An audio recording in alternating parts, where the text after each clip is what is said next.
Celebrating a holiday party at school with breadsticks and marinara sauce instead of cupcakes? Well, that's the plan for Chicago schools. It's a health push that has some jeering and some cheering. MeMe Roth is here and Jonathan is back to take on this issue with her. You know, Jonathan, what's wrong? What do these kids need? A sugar rush, running around the classroom for hours after they have this party? Well, Terry, I was raised with no caffeine and no sugary cereals, so God. I do think Look it's right. happened. Well, thank you. It is right for parents to govern what their kids eat, but the problem here is that this is a public school, and when it's a public school, we all own it.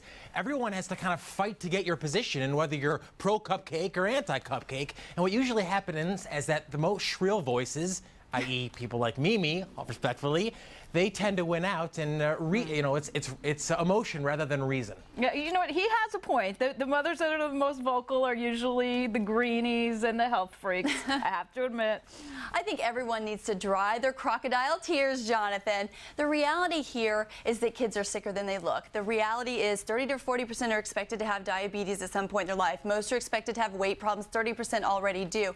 No one is taking away your cupcakes, Jonathan. They just would like to see them at Chuck E. Cheese, not in the schoolroom. These kids have their parties and move on to a spelling test. You have to think about how they can continue on with their day and learn something. What about kind of teaching kids the idea that, all right, it's the holidays, and maybe you can have one cupcake? I mean, isn't that kind of where we teach kids, moderation, that, all right, it's okay to have one cupcake, not have the whole tray? When you use words like moderation and everything in balance, that's just code. Look around this country. No one even knows what moderation is anymore. The typical classroom sees 25 cupcakes a year for parties. Then you've got Halloween, Valentine's, all those Hallmark holidays. Yeah. And that isn't even getting to the Christmas party or whatever you want to call your December party. And then that doesn't count these 100-day celebrations and everything else. It's too much. And look what's in a cupcake. Enriched flour, trans fat, lard sometimes, and food coloring, which we know now causes concentration problems in kids. So it's just a real mess. I know you hate fat people. I know you hate fat people, though everyone knows that. Well, let me ask you this. On a scale of kind of like Steve Ducey to Richard Jewell,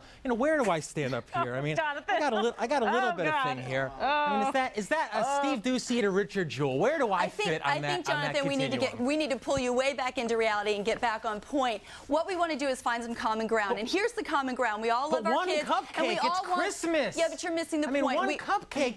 These kids don't want to, they want to have an eating disorder. They want to have one cupcake. Yeah, Jonathan, let's try to not have you be shrill. What we want to do is find common ground. We all love our kids and want them to feel special at school. Giving them a cupcake actually takes something away from them. It takes away a child's ability to enjoy him or herself, having fun with games and music. You can have a great time without eating. You got a young son. You don't have to listen to me. Here's an experiment you can try when, if perhaps you become a parent, you have music and games and see if kids have fun. They're not born demanding a cupcake for a party. We teach them that junk food dependency.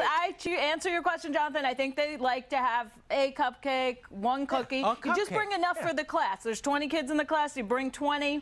Nobody's going to have to. Terry, that's the problem. If you bring something for your own child to eat, that's one thing. But if you bring something to share among the class, you're now imposing your views of what is and isn't appropriate onto the other child. And in the absence of the child's parents, you're having a 6 or 8-year-old decide what's appropriate at school. Trust me, there's rules for each kid what they can eat in a lot of these schools. So you'd rather a child of a new... The kids with the allergies don't eat. We're not talking about kids with allergies. And some kids don't eat peanuts, and some kids keep kosher.